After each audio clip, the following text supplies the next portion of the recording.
욥이 많이 그 힘듦이 이렇게 본문 속에 많이 드러나고 있습니다.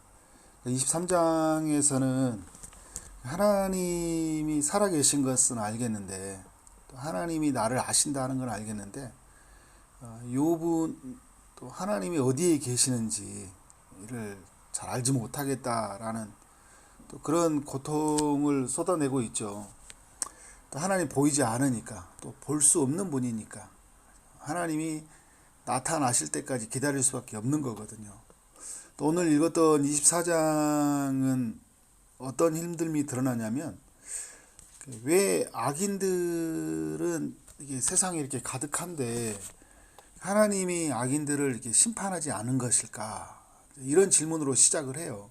어찌하여 전능자는 때를 정해 놓지 아니하셨는고. 그러니까 악인들의 어떤 때를 딱 정해놓고 저들을 이렇게 좀 멸하시면 좋겠는데 그렇지 않는 걸 보면서 욥에게 답답함이 있죠.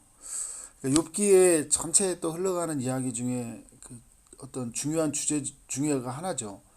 왜 선한 사람이 고난을 받고 악한 사람들은 형통할까? 이 아이러니하잖아요. 악한 사람들은 형통하고 선한 사람들은 고난을 받을까? 또 이것도 여러분 딱 그 되어 있는 규정은 아니에요. 선한 사람들이 또 다 고난받는 게 아닌데, 왜 정말 하나님 앞에 경건하게 살아가고자 하는 사람, 욥의 편에서 볼 때는 왜 나는 고난을 받을까? 그런데 악하게 살아가는 저 많은 세상의 사람들을 보면 어때요? 별 어려움 없이 살아가는 것 같은 거예요. 나와 그 사람들 비교해서 보니까, 그죠? 저 사람들은 뭐 떵떵거리고 살고 안전하게 살고 평안하게 보인다. 오늘 또 말씀에 그런 구절들이 있거든요. 근데 난 지금 평안을 잃어버렸고, 난 너무 지금 너무나 고통스럽고 힘들잖아요. 이 아이러니한 이 세상, 그죠? 어떻게 이거 해석할 수 있을까? 그들의 이제 모습들을 이렇게 보니까 2절을 이하를 보니까 어떤 사람은 땅에 경계표를 옮기며 양떼를 빼앗아 기르며, 그러니까 사람들의 땅을 빼앗아 갔다라는 거잖아요. 그죠? 양떼를 빼앗아 기르며. 그러니까 욥도 잃어버린 게 있었죠. 양떼들 다 뭐 암나기 뭐 다 이런 것들 가져갔잖아요. 1장에 보면 다 가져가 버려요. 힘센 사람들이.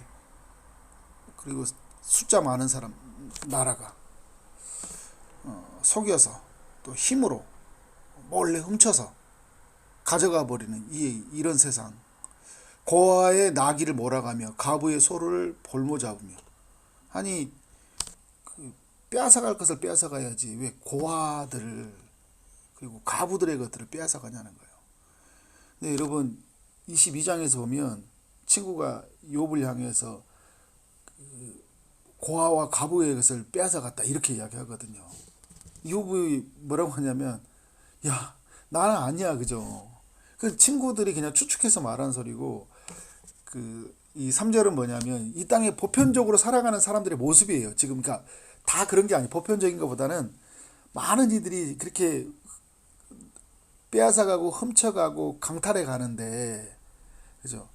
그런데 욥은 아니라는 거예요. 그래서 근데 뭐라고 하냐면, 그렇게 사람들이 빼앗아 가니까 친구는 욥을 향해서 뭐냐면, 너도 이렇게 어떻게 해요? 엘리바스도 이야기하는 게 네가 그렇게 하고 산다 이렇게 규정을 시켜버린 거. 욥은 아니야. 나는 그렇게 살아가지 않는데 사람들 봐. 사람들은 그렇게 살아가는 사람들이 있지. 그죠? 고아와 과부를 이렇게 뺏어가는 그 악인들이 있어. 근데 나는 아니야. 이제 이렇게 이야기하는 거죠. 그러나 세상을 보면 어떻게 해요? 약한 자들의 것을 빼앗아가는 것들이 그때 고대 근동에도 있었고 지금도 있나요, 없나요? 있잖아요. 이 악은 여전히 세상에 가득하고 지금도 이런 모습이 남아 있습니다. 더 어떻게 보면 잔인하게 이런 일이 이루어지는 것들이 있죠. 4절 이하를 보니까 가난한 자들을 이렇게 얼마나 이렇게 학대를 하냐면, 길에서 몰아내고 세상에서 학대를 받잖아요. 그러니까 어떻게 다 숨어서 살 수밖에 없는 거예요. 무서우니까, 힘이 약하니까 다 빼앗아가 버리잖아요. 그러니까 스스로 나를 지켜내야 되거든요. 그러니까 숨어서 지내든지 아니면 강한 자들 밑에서 빌붙어서 살아야 되든지 아니면 거대한 연대를 이루고 유럽 연합처럼 뭐 이렇게 연합을 이루어서 나 건들지 마. 그러니까 계속 동맹 관계를 이루고 막 그래서 나를 보호하잖아요. 아니면 숨어 살아야 돼요. 그러니까 이스라엘도 그렇고 고대 근동의 역사는 어떻게 제국의 역사잖아요. 바벨론, 아수르, 헬라, 그죠? 막 큰 나라들, 막 애굽들 이런 나라들이 막 힘이 강한 나라들이 빼앗아가고 강탈해가는 뭐 아말렉 족속 같은 이런 사람들. 이 욥이나 이런 친구들도 모압 당에 있는 사람이니까 이방인들도 얼마나 나쁜 짓들 많이 했어요. 이런 삶을 사는 시대를 살고 있다. 그들은 거친 광야의 들나귀 같아서 나가서 일하며 먹을 것을 부지런히 구하니 빈들이 그들의 자식을 위하여 그에게 음식을 내는구나. 그러니까 이 숨어서 지내면서 이런 고통을 겪어야 되는 거예요. 밭에서 남의 꼴을 베며 악인이 남겨둔 포도를 따며 겨우겨우 삶을 살아가는 거예요. 힘 있는 자, 강한 자들, 악한 자들이 지배하는 세상 속에서 힘이 약한 자들, 가난한 자들이 이렇게 고통 가운데에서 산다라는 거죠. 왜 이렇게 살아야 될까? 그리고 9절 이하들이 쭉 보면 계속 이 고아들이 또 가난한 이제 자들이 계속 고통받는 이야기들을 12절까지 이렇게 들려주고 있죠. 그리고 그러면서 13절에 악인들의 특징에 대해서 이야기해 주는데 곧 광명을 배반하는 사람들이 이러하니 광명이라는 단어를 쓰고 있죠. 그러니까 빛을 두려워한다라는 거죠. 빛을 두려워하는 거예요. 그러니까 어떤 것들이냐면 우리가 빛이라 이야기할 때 어떤 참과 거짓의 측면에서 생각해 볼 수 있는 거죠. 그러니까 거짓 아래에서 참된 것 아래에서 사는 사람들이 아니라 어떻게 하는 거예요? 거짓 아래에서 가짜로 얼룩진 세상에 그것이 전부인 줄 알고는 세상에 사는 사람들의 삶이다 보니까 어떻게 하는 거예요? 되게 삶이 어떻게 해요? 빛이 아니면 어디의 삶이에요? 어두움이잖아요. 그러니까 어떻게 해요? 굉장히 나쁜 짓을 하고 사는 거예요. 광명을 배반하는 사람들은 이러하니, 빛을 배반하는 사람들은 이러하니 그들은 그 도리를 알지 못하면 어떻게 살아야 될 도리 있잖아요. 사람답게 사는 도리, 사람들과 함께 평화를 이루고 함께 공존하는 그런 어떤 도리를 알지 못하고 그 길에 머물지 아니하면서 14절에 보니까 사람을 죽이는 자는 밟을 때 일어나서 학대받는 자나 가난한 자를 죽이고 밤에는 도둑같이 되며 가늠한 자의 눈은 저물기를 바라며. 그러니까 밤이 되기를 기다려서 어떻게 하는 거예요? 도둑질하고 간음하고 살인하고 그렇게 산다는 거예요. 어두움에, 그러니까 여러분 이 어두움의 영, 어둠에 갇혀서 사람들은 이렇게 악한 짓을 한다는 거예요. 그러니까 왜 이렇게 인간이 악한가 할 때는 빛을 잃어버렸기 때문에 악해진 거예요. 여러분 빛을 잃어버릴 수 있어요. 인간은요. 그리고 이 사람들은 저 멀리 있는 악인이 아니라 오늘 우리가 어떻게 하는 거예요? 빛을 잃어서 악한 짓을 우리도 할 수 있는 거예요. 그러니까 우리가 그런 이야기 하잖아요. 눈이 멀어가지고 이상한 짓을 해버린다는 거예요. 근데 친구들은 어떻게 욥을 이런 구도로 바라보니까 욥도 분명히 나쁜 짓을 했을 것이다 말하지만 또 아이러니한 건 뭐냐면 욥은 어떻게 해요? 이렇게 하지 않았잖아요.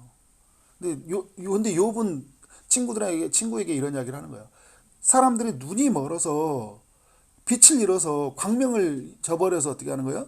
이런 죄를 저지르고 있다. 그러나 나는 어떻게 해요? 빛 아래에 있다. 나는 주님을 아래에서 나는 결코 죄를 범하지 않았다. 이제 욥은 이렇게 이야기하지만 세상은 어떻게 해요? 어두움 아래에서 이렇게 죄를 짓고 산다는 거예요. 그러니까 여러분 우리에게 오늘도요. 주의 빛이 비치지 않으면요. 우리 마음에 비치지 않고 우리의 눈을 열어주지 않으면요. 이상한 행동을 해요. 그러니까 우리에게 성령을 통해서 하나님의 말씀이 빛이 환하게 우리 인생 속에서 비춰줘야지. 빛이 비친다는 것은 진짜를 본다는 것이고요. 그리고 어떻게 해요? 영원한 것을 본다는 것이고, 그리고 중요한 게 뭐예요? 하나님을 믿음으로 보는 거예요. 그러니까 어떻게 해요? 요셉이 그런 것처럼 내가 어떻게 하나님 앞에 득지하리까? 빛이 임하니까 죄를 지을 수가 없는 거죠. 빛이 잃어버리니까 다윗과 같이 죄를 짓는 거예요. 이 세상이 그래요, 여러분. 그래서 17절에 보니까 그들은 아침을 죽음의 그늘같이 여기니 죽음의 그늘의 두려움을 알미니라. 죽음의 그늘이움을 알리라. 그러니까 그 그늘의 두려움들, 그죠?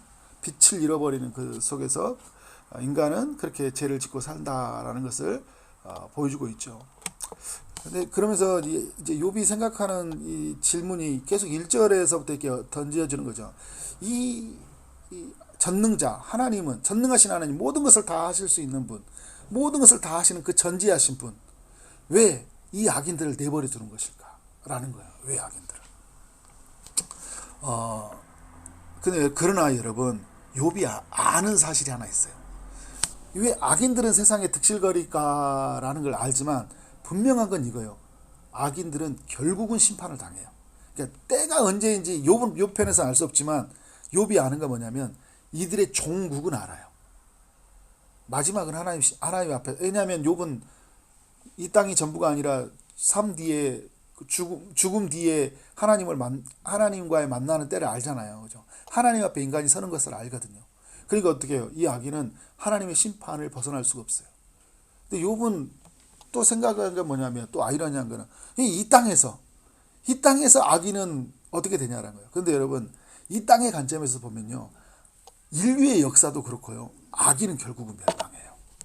막 몇 대가 번성하는 것 같지만 어떻게 인류의 역사를 보면 그 악인들이 계속 번성한가요? 아니잖아요. 그죠? 악인은 결국은 멸망을 해요. 악인은 결국은 멸망한다. 그러니까 그들은 물리에 빨리 흘러가고, 18절 보니까 그들의 소유는 세상에서 저주를 받나니 그들이 다시는 포도원 길로 다시 다니지 못할 것이라. 다시는 그들이 어떻게 해요? 그 빼앗아 갔던 것들, 훔쳐갔던 것들, 강탈해 갔던 것들, 그래서 자기의 소유로 삼았던 것들, 계속 자기 것 삼아 살지 못한다는 것을 말하고 있어요. 19절, 가뭄과 더위가 눈 녹은 물을 빼앗아 갔나니. 그죠? 물이 있지만 뭐가 빼앗아 가버려요? 가뭄과 더위 앞에서요, 이게 차만 알 수가 없어요. 여러분, 악하게 살아가면요, 하나님이 이 가뭄과 더위라는 것을 인생 속에 허락해 버리면요, 다 메말라 버려요. 다 메말라 버린 거죠. 악하게 얻은 것들 결국 다 사라진다는 것을 욥은 알아요. 그죠? 끝은 알아요. 끝은. 그러나 그 끝이 언제냐는 거. 1절. 언제지 그게? 그죠? 언제지, 그죠? 또 이게 언제라는 단어가 뭐냐면 욥에게도요, 나는 언제 나의 무죄함을 주님이 밝혀주지? 그죠? 그리고 악한 사람들은 언제 저렇게 저들은 멸망하지? 우리는 항상 그 때를 보잖아요. 욥도 그러고 있어요. 그러면서 수월이 범죄자에게도 그와 같이 있느니라. 수월, 죽음, 무덤, 심판, 음부, 뭐 이런 다 의미도 있잖아요. 근데 결국 뭐예요? 이런 심판이 범죄자에게도 있다. 가뭄과 더위가 물을 메마르듯이 이 악한 자들도 그러한 역사가 있다 이야기하고 있어요. 근데 그러면서 그들이 죄를 저질렀던 것들, 21절에서 그들이 이제 가부들을 또 선대하지 아니하였던 모습들, 이제 그런 모습으로 이제 비춰지는데, 23절에 보니까 하나님은 그에게 평안을 주시며 지탱을 주시나 그들의 길은 살피시는도다. 그러니까 여러분 보면 평안도 있고 지탱해 준 것, 살피는 것 같이 보이잖아요, 하나님이. 근데 오늘 또 이제 말씀을 이렇게 쭉 보면 하나님이 왜 그러실까? 어떻게 할까요? 이렇게 보면 12절에 보면 성중에서 죽어가는 사람들이 신음하며 상한 자가 부르짖는 하나님의 그들의 참상을 보지 않으시느니라. 그러니까 하나님이 그런 분이라는 것보다 왜 하나님이 이때 그렇게 침묵하고 계시지 이야기하고 있는 거예요. 왜 가난한 학대받는 자들이 있는데 그들은 하나님이 침묵하고 계시고요. 23절에 보니까 그들의 악한 자들은 평안을 주시나 지탱해 주시고 그들을 살피는 것 같은 거예요. 왜 이러시지? 여러분, 이런 아이러니한 게 있어요, 없어요? 우리가 살면서? 있잖아요. 그런데 24절에 이야기해요. 그들은 잠깐 동안 높아졌다가 잠깐 동안 이야기하잖아요. 천대를 받을 것이다. 결국 여러분, 악한 자들은요, 잠깐이에요. 그리고 끝은 어떻게 해요? 천대를 받아요. 이걸 알아요. 그리고 여러분, 선하게 산 자들은요, 하나님 보지 않는 것이 아니라 12절은 욥과 같이도 적용해 보면 하나님이 어떻게 해요? 결국 하나님의 때가 됐을 때 나타나요. 그를 위로해 주시고 다시 어떻게 해요? 회복해 주시고 은혜를 주시잖아요. 이게 하나님의 일하심이에요. 그러나 우리는 이 세상을 보면서 우리는 더 짧은 세월을 같이 살고 있으니까 계속 영원하게 보이잖아요. 근데 욥은 길게 보는 거예요. 길게. 그 멀리 보니까 어떻게 하는 거야? 아, 잠깐이야 이거는.